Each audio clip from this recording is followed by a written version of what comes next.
Good morning बच्चों।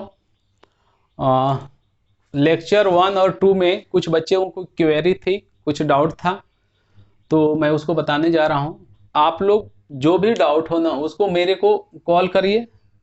आपके पास number है ही, और वो मैं डाउट ऐसे क्लियर करता जाऊँगा। यदि डाउट ज़्यादा होगा तो एक एक क्लास ले लूँगा, जैसे ये डाउट बहुत कम है तो 2 लेक्चर का एक ही में डाउट क्लास मैंने ले लिया। उसमें डाउट मेडिकल बेस से ये आया था कि सर आप इंडक्शन मेथड से किसी बॉडी को चार्ज करने के 2 मेथड बताए थे, जिसमें से एक ही एक्सप्लेन किए थे और एक आप एक्सप्लेन नहीं किए थे।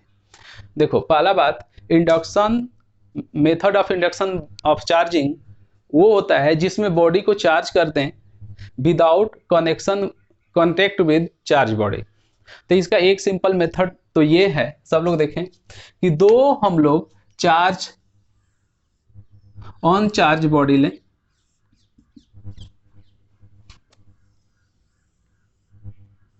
ये दो बॉडी लिए हम लोग, और दोनों ऑन चार्ज है, मतलब इसके ऊपर भी Q की वैल्यू 0 है, इसके ऊपर भी Q की वैल्यू 0 है। Both are conductor, both bodies are conductor. Conductor होना जरूरी है, ये दोनों बॉडी को कंडक्टिंग होना जरूरी है। इंसुलेटर होगा तो चार्ज का रीडिस्ट्रीब्यूशन नहीं होगा, इसके वजह से दोनों को कंडक्टर लेंगे। अब सोचिए कि हम लोग क्या करें कि ये दोनों अभी चार्ज लेस है, इसके पास में यदि हम लोग कोई एक थर्ड बॉडी लाए और इस बॉडी के ऊपर पहले से चार्ज है, ये पहले से ही चार्ज है। अब बताइए, आप लोग खुद सोचिए क्या होगा। इस प्लस चार्ज की वजह से इस बॉडी दोनों बॉडी के ऊपर चार्ज का रीडिस्ट्रीब्यूशन होगा। अब इस पे कौन सा चार्ज आएगा, तो माइनस। क्यों? क्योंकि माइनस अट्रैक्ट होगा।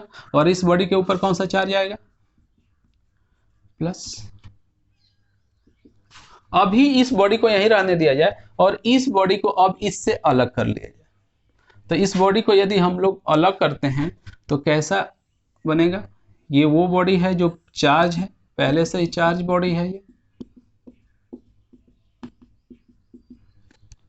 और ये बॉडी जो इसके ऊपर कौन सा चार्ज आया था, माइनस।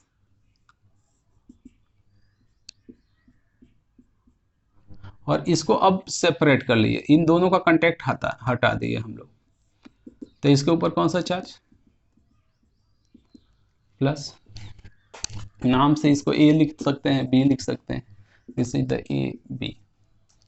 अब क्या करें कि इस बॉडी को यहां से रिमूव कर दें, तो रिमूव करेंगे तो क्या होगा, देखिए इसको यहां से हटा लेंगे, तो जो बॉडी ए है उसके ऊपर अब कौन सा चार्ज हो जाएगा, निगेटिव चार्ज, जो यूनिफॉर्मली डिस्ट्रीब्यूट हो जाएगा।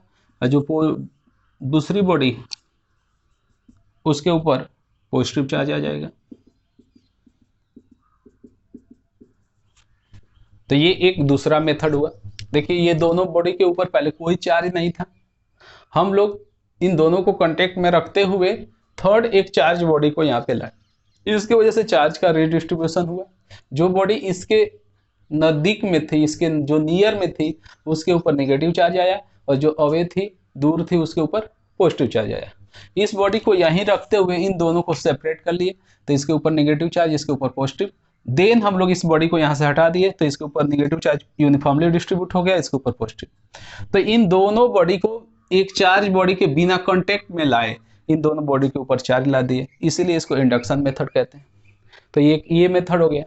दूसरा मेथड क्या था, दूसरा मेथड ये है कि हम लोग दो बॉडी न लेके एक ही बॉडी लें जो चार्जलेस है।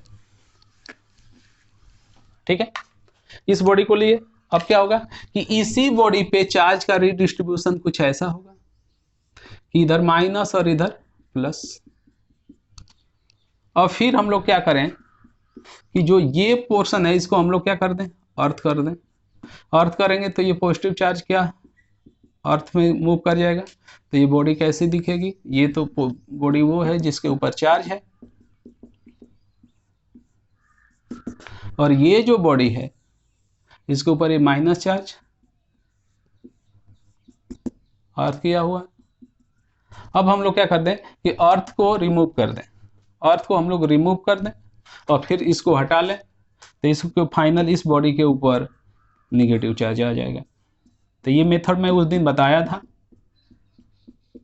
और जो दूसरा मेथड था, तो एक मेथड ये है चार्ज करने का, चार्जिंग बाय इंडक्शन मेथड से, और एक जो रिपीट किया। तो बच्चों यही डाउट था, यही बच्चे डाउट पूछे थे। Thank you.